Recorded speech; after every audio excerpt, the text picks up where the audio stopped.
arrays, that is nested lists, right? So let us check out nested lists.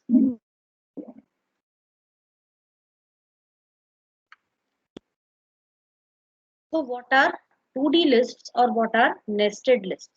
So when it comes to nested lists, they are lists within lists. So if I just have to explain it to you, if I have a list L1 and it stores the elements in this fashion.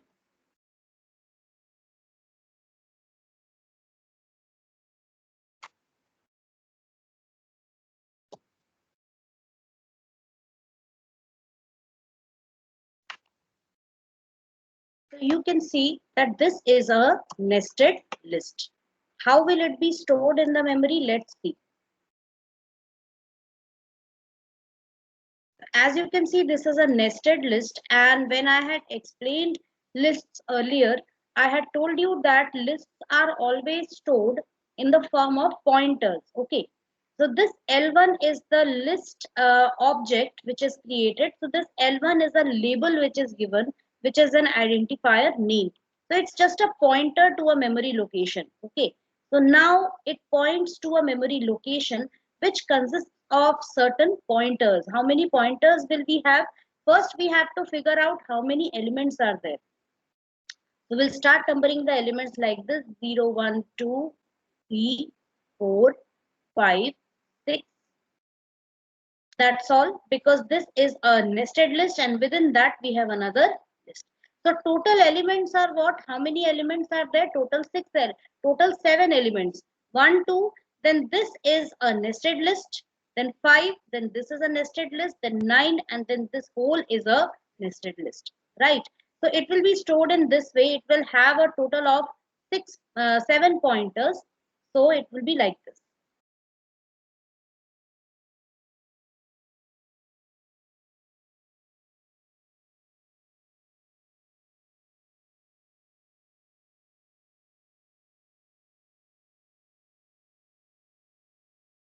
So now we will be, now here it will be pointing to 1.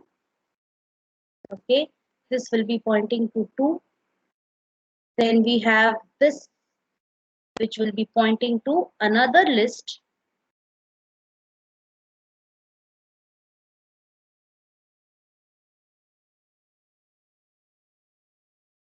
Three and 4. Then this will be pointing to 5.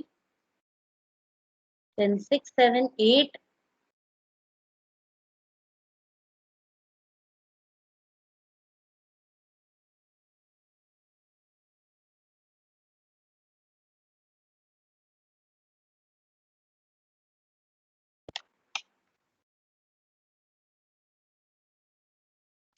And then we have 9.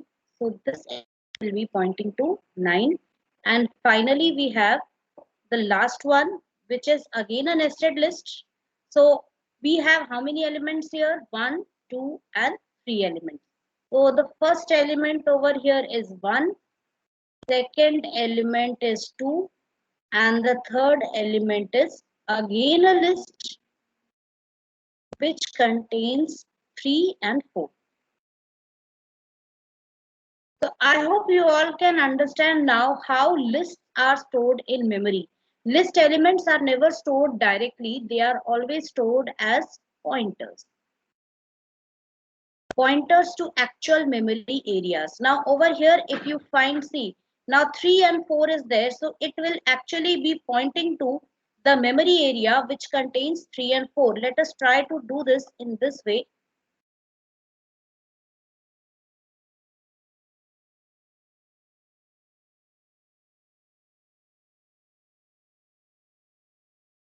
So we have a list over here. I will take a bit of time in explaining this. So in the memory, you have the elements which are placed like this.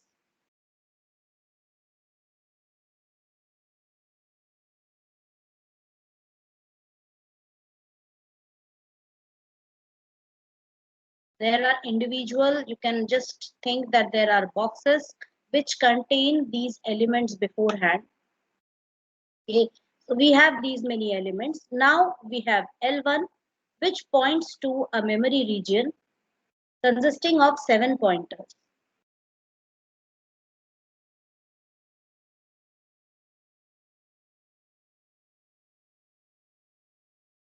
Now the first one points to 1, next one points to 2, then next one is again a list consisting of 2 elements where one of them points to 3, the other one points to 4, then we have 5,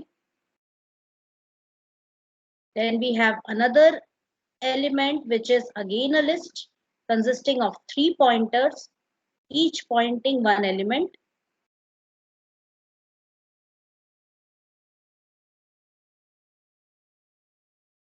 Then we have 9 also over here. So this one will be pointing to 9, and then this one will be again pointing to 3 and 4. So already 3 and 4, it will be having 2 pointers where one pointer would be pointing to 3, other would be pointing to 4. So this is how actually lists are stored in the memory. Okay, so never you will see that lists stored elements directly, rather they store pointers which point to memory locations containing the actual values. Ask your questions, right? Okay. Now what we are going to do is we are going to actually understand how we can store matrices. What we saw earlier is an example of a nested list in Python. Now, when we talk about nested lists, we are talking about data structures. So we make use of 2D lists or two-dimensional arrays or arrays to store a type of a data structure known as matrix. Now, the math students might be knowing about this. Matrix is actually a two-dimensional arrangement of elements in the form of row and column. Okay, where number of rows and number of columns, we can have n number of rows and m number of columns, right? So it is something like this.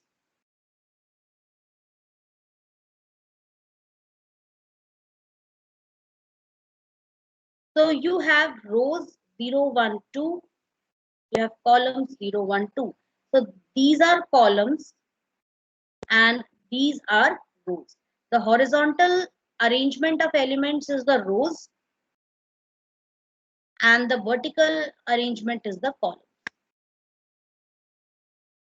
Got it? So now it is not necessary that we will always have the same number of rows and columns. We can have n number of rows and columns. If I have to talk about the general format or general form of a matrix, then it would be like this. That is, we start from an element.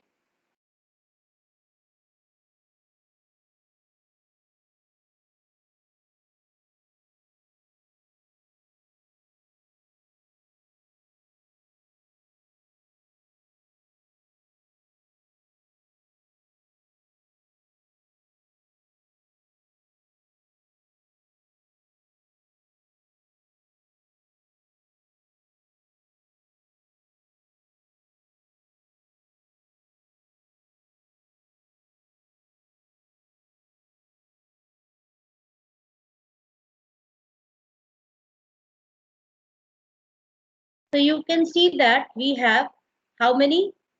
We have over here m rows and n columns.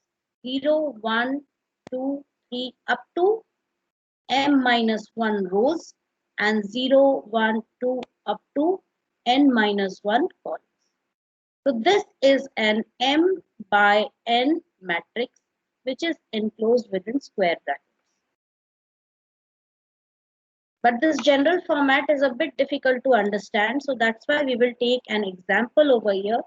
And that example is that of a 2 by 3 matrix, where this 2 represents the number of rows and this 3 represents the number of columns. So let us take an example like 1, 2, 3, 4, 5, 6. So you can see over here, this is a 2 by 3 matrix, where 2 can be M and 3 can be N. 0 and 1, 0, 1, 2. Now, this is what in case of other traditional languages, we used to have two-dimensional arrays which used to store these values, right? But how are we going to make use of Python list to store these type of arrays? We will be storing it in this way. Like I write here, mat equals 1, 2, 3, comma 4, 5, 6. Understood?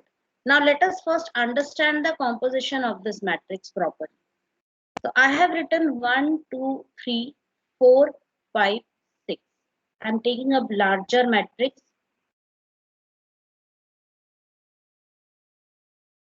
Okay. I'm going to switch the mic on. So you will be answering my questions also. Okay, tell me, first of all, tell me the order of this matrix. This is the order of the matrix.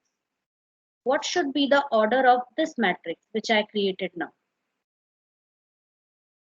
This matrix. 4 into 3. 4 into 3, where 4 is the number of rows and 3 is the number of columns. Indexing always starts from 0. So we will write 0, 1, 2, 3. Here 0, 1, 2. Now you will be telling me if I have to access an element 5, what should be the address of 5? We will be taking the name of the matrix, say mat. We gave mat to the mat. We are using as the label or identifier for this matrix. So mat followed by the row number and then the column number. So what is the row here? Row is 1 and column is also 1. Tell me the address of 10.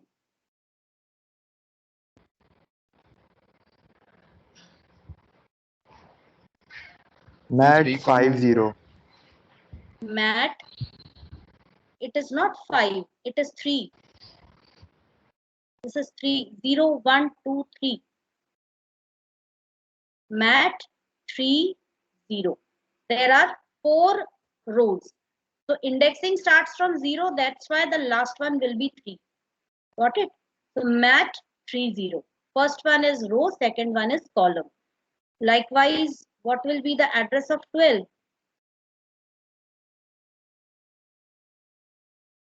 Mat 32. Mat 3, 2. Very good. Not comma. You will be always representing it using 2 separate square brackets like this. Okay.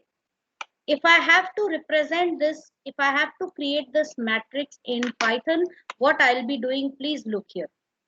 So this is my Python shell. Right now I have created L1. Okay. So I'm going to create mat and I'm giving the values in this way.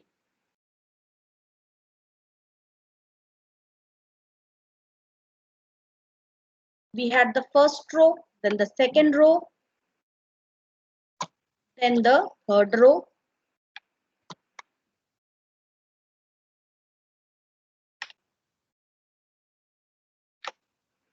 Now, what is the difference between L1 and mat? You have to understand that. L1 is a ragged matrix. Sorry, ragged list. Ragged list in the sense that their number of elements or number of columns in each row can be different. If I have to express this L1 in terms of a matrix, how will I do it? So I have taken this and I'm going to remove the last element because that would make things a bit complicated. So I've just removed the last element over here. So if I have to represent this as a matrix, how will I do it? See, first element is 1, okay. Second element is 2, third element is 3 and 4, then 5, then 6, 7, 8, then 9. So you can see that the number of columns, here the number of column is 1, here it is 1, here it is 1, here it is 1. But here it is 2, here it is 3. So number of columns is different for different rows. Hence, this is known as a ragged list. Right? We cannot use a ragged list to represent a matrix. To represent a matrix, we need to use an order where we'll have a definite number of rows and a definite number of columns. And depending upon that only, we will have elements equally distributed along each row. So here you can see very easily that it is defined like this. Mat equals 1, 2, 3. This is my first row. This is the first row, right? Then this is the second row. So it would be 4, 5, 6. Then the third row, 7, 8, 9. Then the fourth row, 10, 11, 12. So this is how I use this math or Python list to represent a 2D list or a matrix. There are a number of operations which we can perform on matrices, like we add insert elements into it, right? We access elements from there. We delete elements. Then we can use it for, we can perform adding elements or adding matrices, multiplying two matrices, figuring out the transpose of a matrix. So all these type of operations we can perform on a matrix. So we will start with the very simple thing right now. That is how to create a matrix using program code, right? So creating a matrix, okay, programmatically.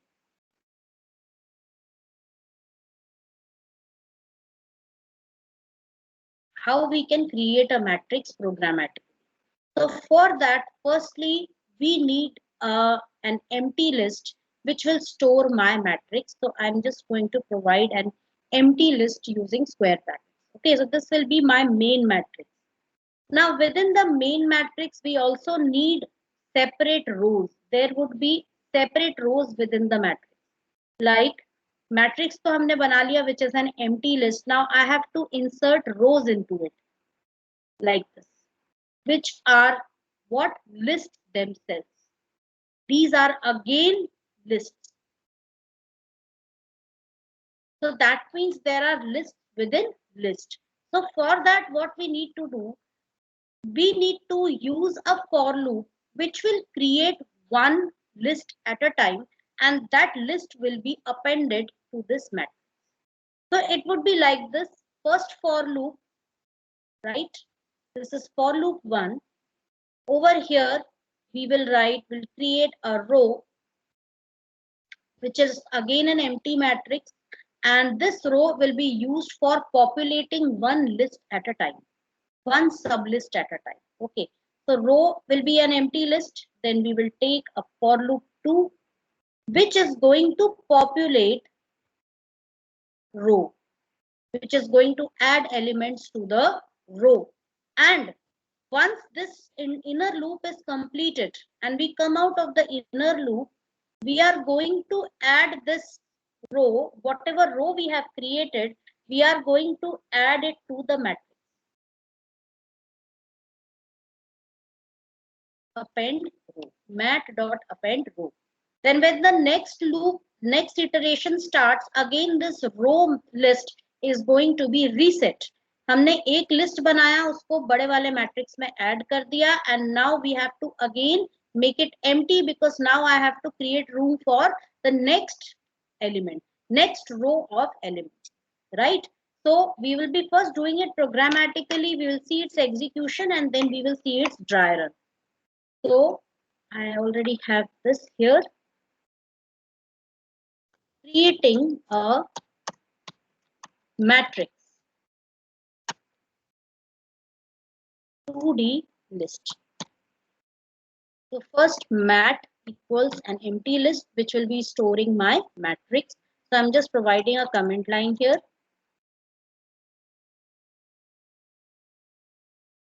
Right. Next is, first of all, I need to ask for the number of rows and columns from the user. So I'm writing R equals the number of rows. Then for columns also, I'll be doing the same thing. So I'm just copying this number of columns, right?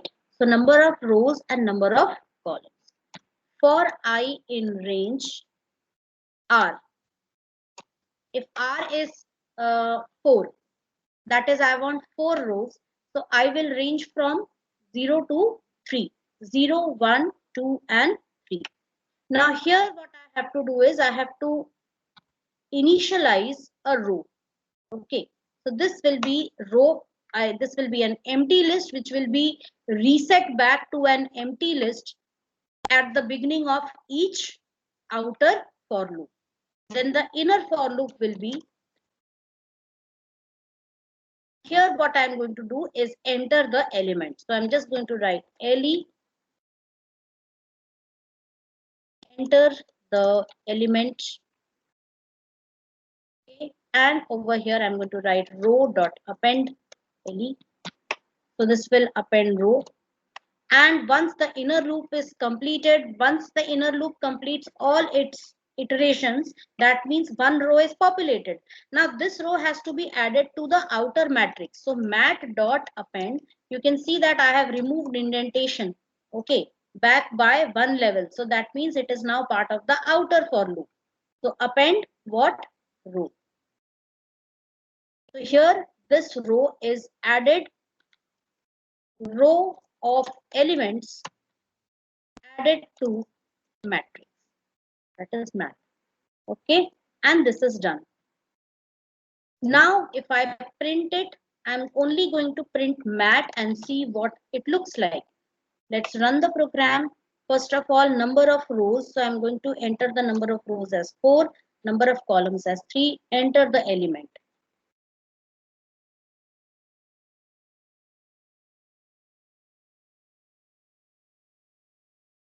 Now you can see that once we have entered all the elements, our list is created, which consists of how many rows? 4 rows, right?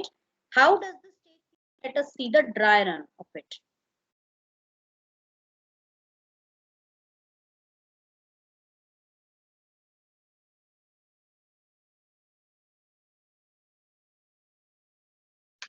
So now over here we have mat, which is an empty list, right? There's nothing in mat. R, we are asking from the user. Let us take a smaller value because I have to show you the dry run. So it would be, if I take more number of rows and columns, it would be very cumbersome. So I'm taking how many rows? 3 rows, and how many columns? 2 columns. Okay.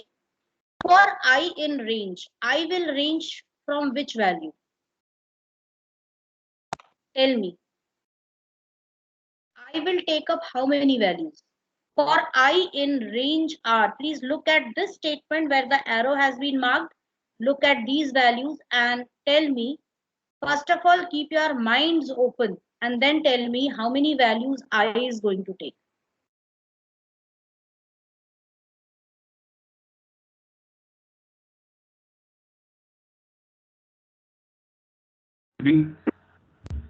Tell me the values exactly.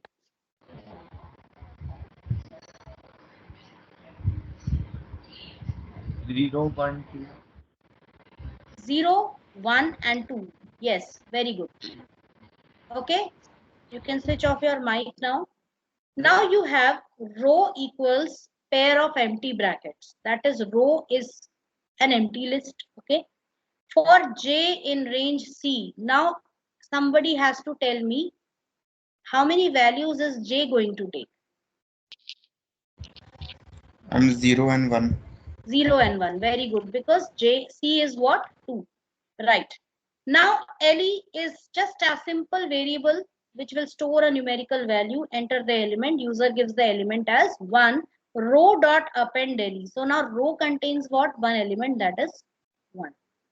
Okay, J has not completed its iteration. It was only for the first one. Then it has to go to the next iteration. So again, now which element is added? 2. So now row will have how many elements? 1, 2.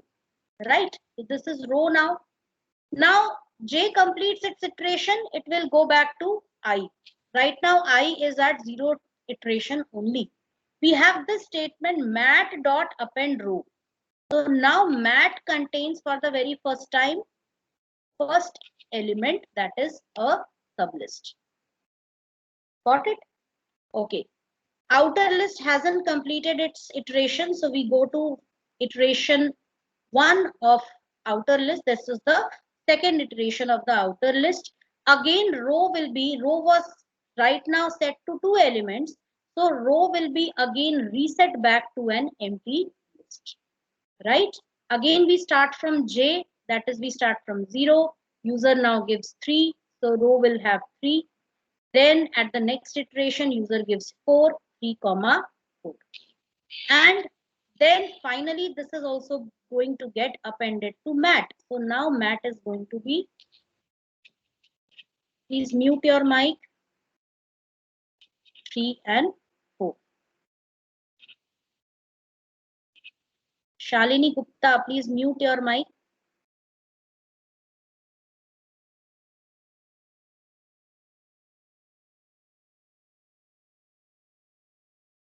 Okay. Then we have the last iteration. Again, this row will be set to an empty list. And over here, again, suppose user gives element 5, 5 is added. Then at the next iteration, 6 is added. And finally, this will be added to mat.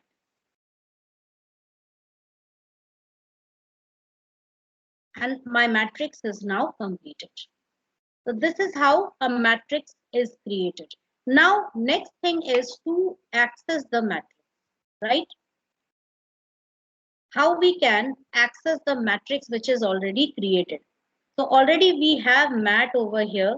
I'm going to write its elements like this. What we want to do is we want to print the matrix in its matrix form. That is 1, 2, 3, 4, 5, 6. We want to print it in that form.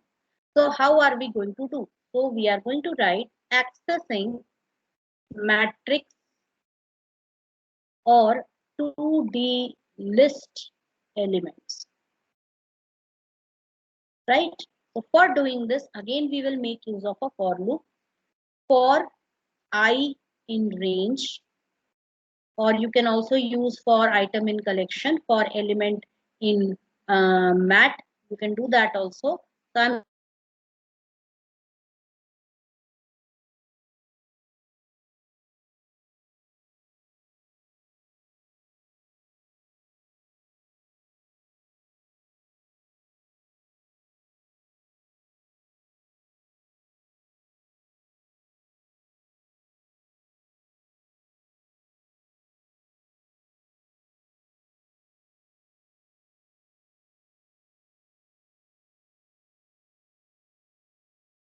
R.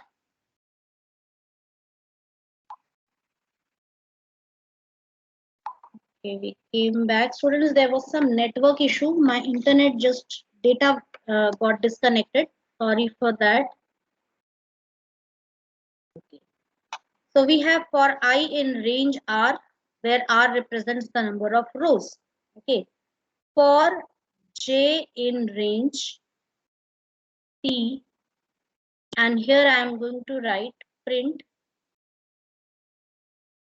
mat I and J separately in two different square brackets. And what I am going now, see, if I simply write this, what is going to happen? We are going to do some hit and trial with this. Okay. So I have created the matrix. So I am right now just going to use a matrix which is already created.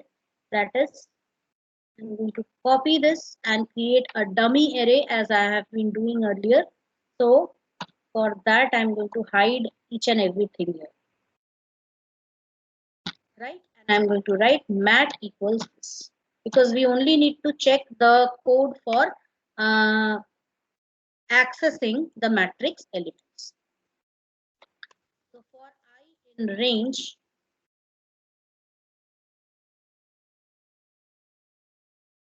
number of rows is 4 here, so I'm simply taking 4 like this. For j in range 3, okay, print mat ij. What it is going to print. So you can see it simply prints all the values in this way, right? Because by default, print contains an argument end which contains /n, that is new line character. So what I can do for the time being is I can just remove this and add, and I can set end as a single space or a tab space, right? That way what will happen, all the elements will be displayed on the same line, but I want the line to change after each row. So what to do? Over here, just below the inner for loop, okay, within the periphery, within the indentation of the outer for loop, I'm going to insert an empty print statement, which will be a new line. After the inner for loop, that is for printing all elements in a row, all elements of all columns of one row. So after printing that, it should print a new line character. I'll first show you the execution. So I'm going to write here comma end equals a single space, and then I'm going to write here. So first see how this is going to work. Everything on the same line. Now I'm going to add an empty line over here. Now you can see that all elements are printed but row wise. Okay, 1, 2, 3.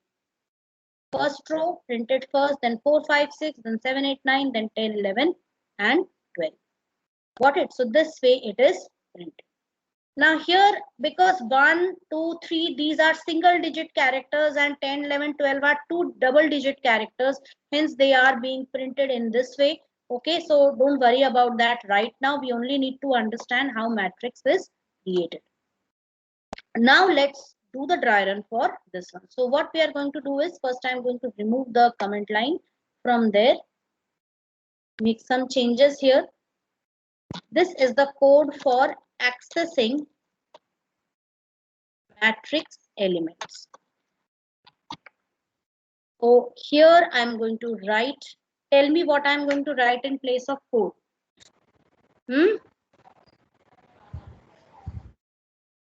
There has to be a variable here, number of rows. Number of rows, my dear, simply R we are going to write. Okay. Ma'am, I thought that you were asking about any number. Any number means what? I have already asked for the number of rows and columns. Now the number of rows and columns which you have asked from the user, that only you are going to display here, right? Number of rows, let us see the execution, then I'll end the class. Just give me a moment. Okay, so here number of rows, I'm entering the number of rows as 4, number of columns as 3. I'm entering the elements.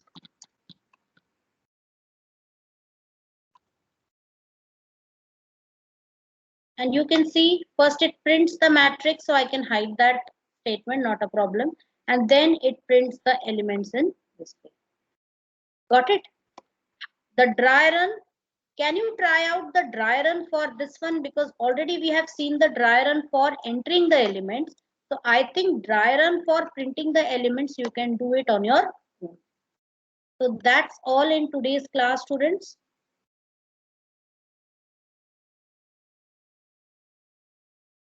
Okay, yes, Shlok, correct answer. So again, to do it on your own. So that's all in today's class, students.